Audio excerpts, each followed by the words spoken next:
Hi, my name is Katharina Simbeck from HTW Berlin, Germany. Today I will present my paper FAccT-Check on AI regulation, systematic evaluation of AI regulation on the example of the legislation on the use of AI in the public sector in the German federal state of Schleswig-Holstein.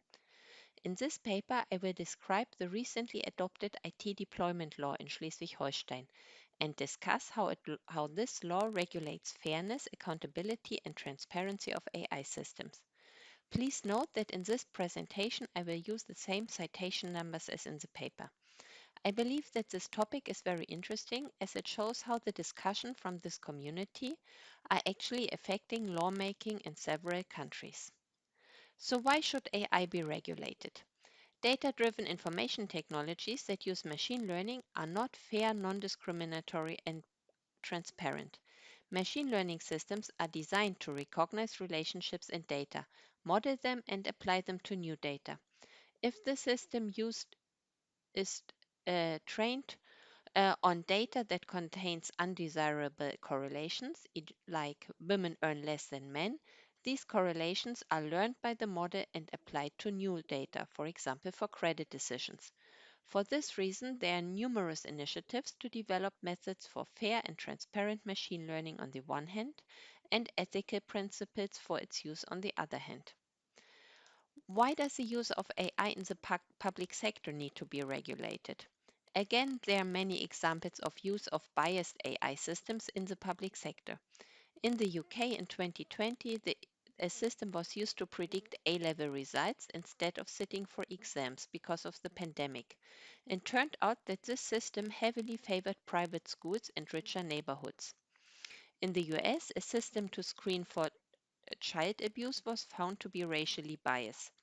In Spain, an algorithm to calculate social benefits for utility cost was found faulty, but the government rejected to publish the source code. In the Netherlands, an AI system supposed to identify welfare fraud has prevented socially disadvantaged people from receiving welfare services. So, in this paper, I will mainly present the new IT deployment law in the German federal state of Schleswig-Holstein. It was adopted just in March 2020 and it intends to enable the use of AI in Schleswig-Holstein while also regulating it. Schleswig-Holstein is one of only 16 federal states in Germany. It has just 3 million inhabitants and a GDP of 100 billion euro, so it's comparable to Slovakia or Puerto Rico. The IT deployment law consists of 13 articles, which I will not go through in detail here, but you can find an overview on the 13 articles on the slide and in the paper. I will compare the Schleswig-Holstein IT deployment law, ITDL, to the currently discussed European AI Act, AIA, and the Chinese regulations on algorithmic recommendation systems. The AIA uh, will be relevant for all AI systems in the European Union by private and public organizations. Due to the primacy of European law, the Schleswig-Holstein law would be overruled by the AIA in case of conflict once both are in effect. And the Chinese administrative rule only regulates recommendation systems and it aims to protect national security and social public interests. I will use the following framework for assessing AI regulations. As AI is an undefined legal concept, as a first step, regulation needs to be reviewed for how AI is defined in the regulation and where the regulation is to be applied to. The ethical issues around fairness, accountability, and transparency arise at the intersection of technology and its use in society. Therefore, legislation needs to be assessed in how it evaluates and approaches risks from the use of AI. AI is a broad technological concept that is associated with numerous ethical issues, for which many guidelines have been proposed. The most commonly discussed issues around AI are privacy, fairness, accountability, and transparency.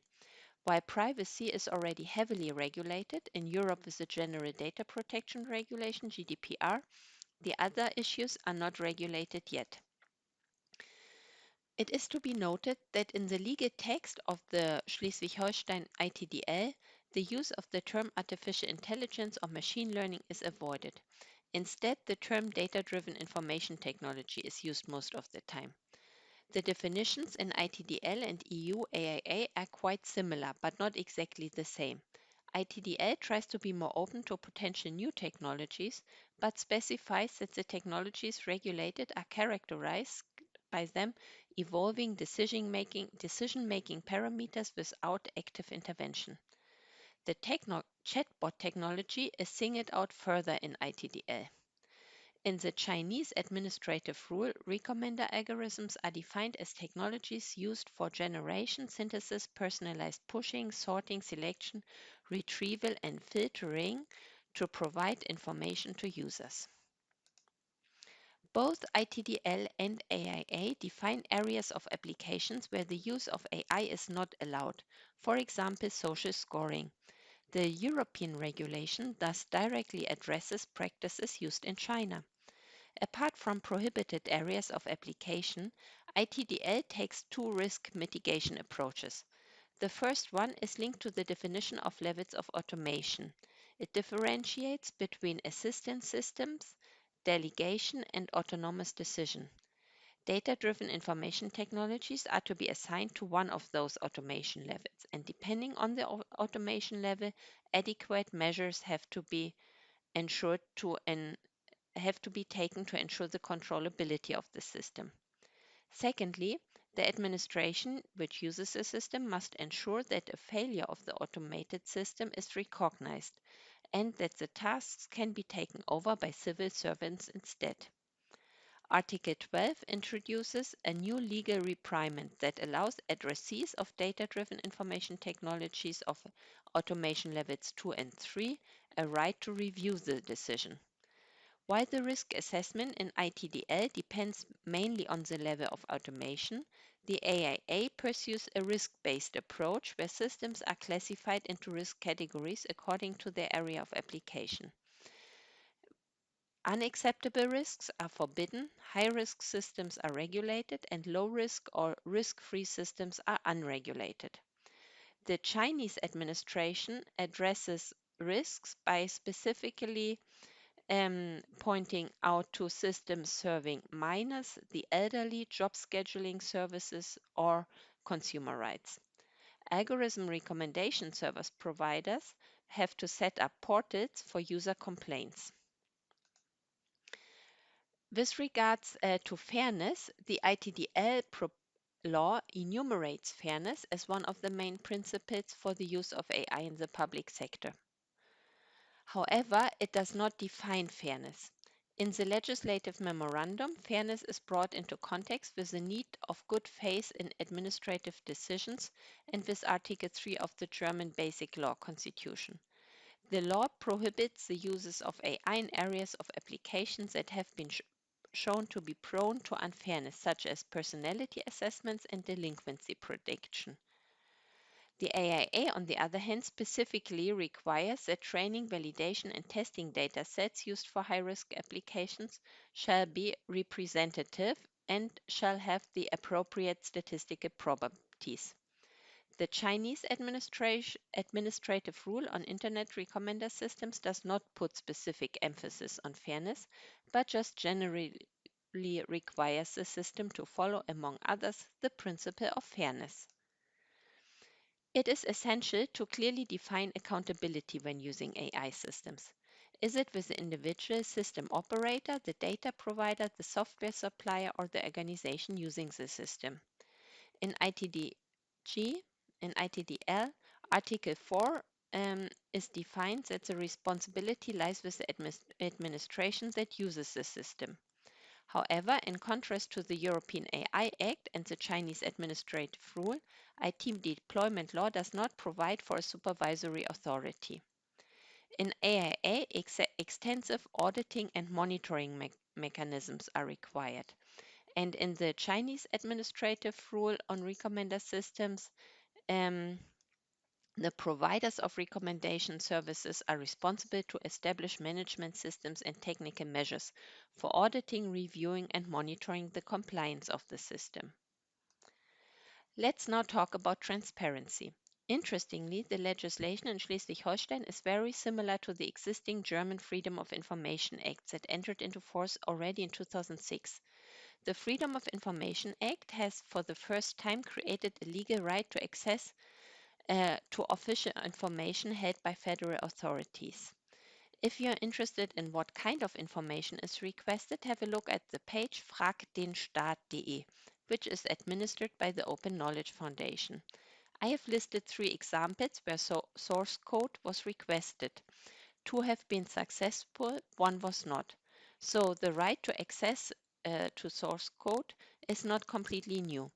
Neither is the limitation with regard to personal data or intellectual property. Under the new ITDL, the disclosure of the algorithm is required, but only unless the protection of personal data, other rights of third parties, or public confidentiality interests are in conflict. The disclosure needs to be complemented by a description of the functionality in plain language. The law does not require source code availability in an open repository. Further, it is prescribed that when automated forms of communications are used, the parties involved must be informed about this. In administrative decisions, the addressee needs to be informed about the use of data-driven information technology, specifically the used algorithm and the level of automation. In the EU AIA, transparency requirements are put down in Article 13, but the duties of providers are more limited and do not include the public access to source code. The Chinese administrative rule includes limited transparency regulations as well. In summary, we have reviewed the new Schleswig-Holstein IT deployment law with regards to its definition of AI, risk-based approach, fairness, accountability, and transparency.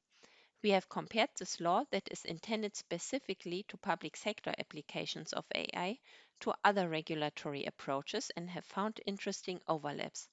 All 3 laws reflect the public and scientific discussions around the limitations of AI systems. The IT deployment law aims to enable the use of AI in the public sector by regulating it before the technology is actually used. That reflects a very German lawmaking approach that strongly differs from other countries. I would also argue that the IT deployment law reflects a political methodology that AI is a benevolent force of national progress, as Ossewade and Güllenchev put it. The law reflects this belief that AI will contribute to both economic success and public welfare if only tamed well enough.